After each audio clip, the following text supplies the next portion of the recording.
duris magana antun Oromonisti yete Somalianisti yete يقول لك أرتاح بيتي أدينا من فتمين شطونا من فرقه Almost why shungurtna dini challa man dafar lamne gaya watta min chara chiro khabaja mana maritif ya amantana akka wali galati social media ratti jema jiru mari kafi lama fi sadi khasani jira khabaja toni amo debisuna akka bulchin sati dirqama wan ta'e fi male debisulle marba duga san dubbachu lafi magala sabasa lamman namu tijira chajo magala Dredawati hajinmu sabasan lamman magala federalati mumichi ministera kabajamo Dr. Abiy Ahmed yafa Zuritrezoni Yohanis Draiporti bika Baruri nasani bika ana hajinu nakafan sabrati tanafu achirati gafa ufe hasawa bure kabajamo mumichi ministera magala antun akumaga Dredawati kisho jamte amma Dredwa magala biyabarawa nigisti jennani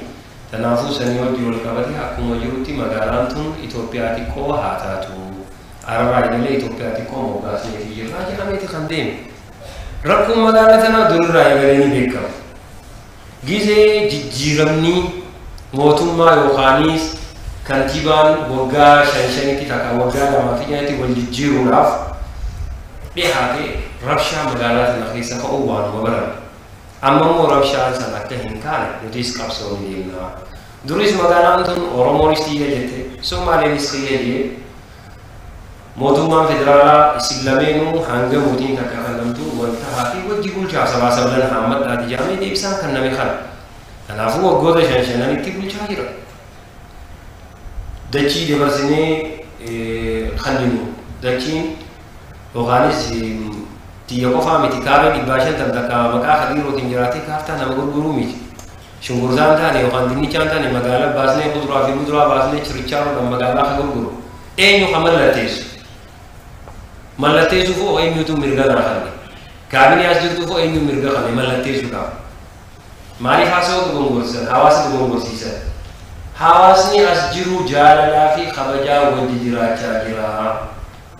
Somali fi Oromonis obboleeyyanii khalees wajji turan arras wajji jiran borullee wajji horan magaalaa tana keessatti ibiddi qabatee ture ni beektan hogguuta akka saba Oromooti Somaalee wajji lola hogguuta akka saba Oromooti Amaaraa wajji wal fixan hogguuta akka saba Oromoo sabni Oromoo nama haamata malee ganama dabree nama simmiidhu hawaasa takka hawaasni kun wal jaalatee wajji jiraachuu jira kanarraa kan ka'e maalii fi magaalaan araan tana magaalaa dabarsamtee Somaaleef kannamte maaliif barbaachise gammachuun obboleeyyan keenyaa gammachuu teenyaa miti heera isetti UNESCO irra galmaawee wanni galmaawee heera akka galma heera abbaa gadaan galmeessisanitti obboleeyyan keenya kan Somaaleetiifis kanname UNESCO dha tanaafuu dhugaasni magaalaa tana dhalate obboleessa keenya هير إيسى بك اتخاذ النو سيدا ودونتهين كتابة سيدا فكاتو وان هير إيسى إبسودن ديو أوكي أركض أركون قبو كم مزارا كنقولو ميتي غافا باركي مكا علي براتي موغازن وبلين سومالي موجي إيكيساني كيني كان خبجنا ترى غافا غلما أفران كانو دري كوباخي تجارة مي أي بيزنسان غمچو نوجي إيكيسان ترى أنا هاغو دمو وبلين كيني خاوجي جرومو أركض جنگارو sinto obboleeyyan warri wal dandeenyee namni biyya takka bulchu rahim asree jiru hunda sabaasab lammanuu hammatee deemuun dirqama isaati ammoo kana warri awwala oofaa jiru warri takka takka aktiivistiin pozitiif ta'anii sooshaal miidiyaa irratti waa'ee Dredawaa akkanaa miti jee kan ibsu jirus haa galatoomatu warri galgal immoo warra faayidaa as dhufanii asirraa nyaatanii dallaalummaa hin dalagnu waa'ee dallaalummaati namaa sun sodaatu kanaafuu gaafiin isaan gaafatanii jira nuti magaalaan seera qabeessa akka seera qabeessatti haalii wanni biraa ta'e kan jiru kan gari ammoo butameeti maquma Oromoomaatiin butamee haachi ta'ee nama haaromsus ni jira magaalaan hiriirri ba'ees hin jiru namni hawaasni wal miidhees hin jiru hawaasni nagee haalii gammachuuni wajji jiraachuu jira misooma baadiyyaa dhaqaalala hawaasni sulula hojjechuu jira يوركون جراتي بركو غاسني جراجا اوكي برا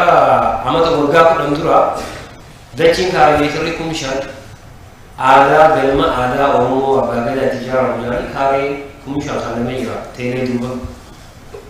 وبلين كينيا كسومالي ديكس كم شاد خنميرا سو خاله جارچو خاله نو جارچو نيكن جاملله oduu godhuu otoo ta'e namu onafii yoo jiraachuu mirkasa sanii ala gurguraatiifis mana aadaa kanine obboleeyyan keenya saba biraatiifis kannamee jira suu arra kun maaltu adda godhu waqtiin amma jiru nagaya magaalaa tanaa booressuuf jaalataaleen takkuma bulchaa deeman booressuuf qadir qobaasaa wanni godhu hin jiru wanni kannuus hin jiru yooni kannina jenne illee kannuu hin dandeenyu magaalaa federaalaati gaafa hawaasni walii galuu didee nuti obboleeyyan keenya wajjin nagaan jiraachuu feenu hawaasa lammanii hin feenu magaalaan tun harta gatti haabaatu yoo jaame mana marii paarlaamaatu federeeshinii ምክር ቤት murteessuu danda'a gaafii hawaasni keenya qabu gaafii saniiti magaalaan akkamii guddate akkamii misoomti tana beeknee warri asirra hojii jiru hin dogongorinaa olaantummaan seeraa ni kabajama hanga nuti jiru ammoo magaalaa kana yoo borullee hanga diroo jirraa bulchuu jiru kana wajjin wal qabatee hawaasa kana rabbii galitti nuti tutti amana nam tak hawaasni kunis qeensi irraa ta'uu qabu qawliin dhiibbata jee mootummaa wajji wal dhiibbachuu hin danda'e rakkoo qabu iyyeef waa takkaan isiniima leenci hogguu waa qabuu deemu bineensa dilaa jirami bineensaan keessaa yookaanis waan nyaatu re'ee gaaraatis haa ta'u waan takka gisee arkee salma qofa laata waraabessee asii iyye jeedalloon asii iyyite yoo jeedalloo sanii laala waraabessaan laala jee waan inni itti karoorfate sanii jalaalate jeedalloon iyyitus waraabessee iyyuu sabbaa kiyya nuti ifuma dura deemna wanni nu dhaabaatis hin jiru hawaasa keenya hanga amanee nurra kaayees waa takka egaa kun dahabaanii cabayoo siin jahan akka gadinna qabne meerkuurii haa jennu odoo meerkuurii kana qabdee deemte biimbeen siqiniin ta'eef kana ni darbitaa biimbee booda dhawteetis numa ajjistaame itti deebina kanaafuu rakkoo hin qabnu nuti magaalaa harkaa qabnu tana magaalaa jaalalaa goone magaalaa takkummaa goone magaalaa sabaa sablammatti jiraatan goone magaalaan dabarsinee kanneen takka hin jiru warri nu arrabsisanii humaa hin qabu jaalala biyyaatii fi butaanganii nu arrabsisanii humaa takka galatoomaa isiniin jenna ጨዋታውስ ይሄን ያህል የሚያስጨው ነገር ነው ወይ ዩኔስኮ እኮ የተመዘገበው እኮ የሄርኢስ እኮ የወንድሞቻችን ናቸው የነሱ ደስታ የኛ ደስታ ነው ኡጋዝ ወንድማችን ነው አባታችን ነው የተወለደበት ከተማ ላይ ነው በዓሉ ተከበረ ሙዚየም ይሄ አይደለም በቃ መሰረተ ድንጋይ ዩኔስኮ ላይ የማይናበብ የማይዳሰስ ከሆነ መቀመጥ አለበት ከተቀመጠ ወይም እንደ መጽሐፍ ወይም ሌላ ምልክት ነው ይሄ ደግሞ ኡጋዙ የተወለደበት ቦታ መቀመጡ ክቡር ከንቲባ አቶ ከድር ዩዋርና ኡጋዝ ሙስጣፌ በዚህ ዓመተ ምህረት አስቀምጠዋል የተቀመጠበት እኮ መሬት አሁን ድሬዳዋ ወይስ ክቡር ሙስጣፌ ፕሬዝዳንት ስለመጣ ከኛ ጋር ባሉ ለማክበር ወይም ኦርዲን ስለመጣ ስለዚህ ተፈራርሞ ድሬዳዋ እንግዲህ የግል ካርታ ቤቴ አይደለም ምን ሸጠውና ምን ፈርመው ኦልሞስት ወይም ሽንኩርትና ድንች አይደለም እንደፈለግን ገበያ ወጥተን ምንጨረጭረው ይሄ ታሪክን ይወክሰናል ሁላችንም ከተማችን በጋራ ምን ኖርባት ከተማ ነው አንዳንዱ በሶሻል ሚዲያ ላይ ያው ቀይሮ ተነስተዋል እየተጋደል ሰልፍ እየወጡ ነው ድሬዳዋ ማህበረሰብ አንዳንዱ ደውሎ ምን የሚጠይቁኝም አለና ለማንም ሪስፖንስ ማድረግ አልፈልግም የተከበረው የዚህ ምክር ቤት አባልም ስለሆንኩኝ ተመራጭ ህዝብን እንዳስተዳድር ስለመረጠኝ ለዛ ነው ይሄንን በውዥንብር መልኩ ማህበረሰባችን እንዳይደናገር የፈለግነው አሁንም ቢሆን እውነት ለመነጋገር ከ8 ዓመት በፊትም እኮ ለኦሮሞ የባህል ተቋም 5000 ካሬ ሜትር መሬቱ ተሰጥቷል ለምን መሬቱ ላይ ቤት መገንባት አልተፈለገም ለምን አልተገነባ ቴሌ ጀርባ ለወንድሞቻችን ለሶማሌም ደግሞ 5000 የባህል ተቋም ተብሎ ተሰጠ ከሱ ውጪ አይደለም እኮ ለጉራጌም ተሰጠ ለየትኛውም ብሔር ብሔረሰቡ የባህል ተቋም ተብሎ ተሰጠ ይሄ አሁን ማንነቱን መገለጫውን ሳይሆን ድሬዳዋ ባይዘወይ አሁንም ቢሆንም የትንሿ ኢትዮጵያ ናት ክቡር ጠቅላይ ሚኒስትራችን ባለፈው ኢንዱስትሪ ሴንተር ዞን ሲያስመርቅ ድሬዳዋ የበረሃ ንግስት እንዳለችውንና ግን ድሬዳዋ የሁሉም ብሔር ብሔረሰቦች ትንሿ ኢትዮጵያ ሆና እንድታገለግል አሁንም ቢሆንም የፌደራል ከተማ ናት በጋራ የነበረው ጥያቄ ግልጽ እኮ ነው አይደል የሶማሌ ክልል የኦሮሚያ ክልል ይገባኛል ጥያቄ ስለነበረ ነው በቃ እዛ ሁሉም በጋራ 5 አመት በጋራ እየተፈራረቁ ያስተዳድሩ ተብሎ በሰላም እየኖር ነው አሁን በነበረው ታሪክ ወደ ኋላ ተመልሰን ምንም በማያውቁ ኃጢአት ልጆች እንዲጋደሉ ማፈቅደምኛ ድሬዳዋ ስቲል አሁን ፌደራል ናት ነገም ፌደራል ናት የመጨረሻ ውሳኔ የሚመጣ ጥያቄም ካለ በህዝቧ የሚወሰነው ጥያቄ ነው እንጂ በማንም የሚወሰን አይደለም ይሄ እዚህ ያለው ማህበረሰብ ደግሞ ሰላሙን መጠበቅ ግድ ይላል ከድር ፐርሰናል ነው ከድር ተሰደበ አልተሰደበ ከዚህ በላይ እኮ ጠቅላይ ሚኒስትሩ እኮ እየተሰደበ ነው ያለው ስለዚህ መሰደብ ማልፈልግ ሆነ ቤቴ መቀመጥ አለብኝና ትልቁ ችግር ምንድነው ይሄ መነሻው ከየት ነው የሚለው ነገር ላይ እኛ ሳላው ጋርተናል ወዘው ነገር አንዳንዱ በመዋቅር ውስጥ ክፍተት የነበረባቸው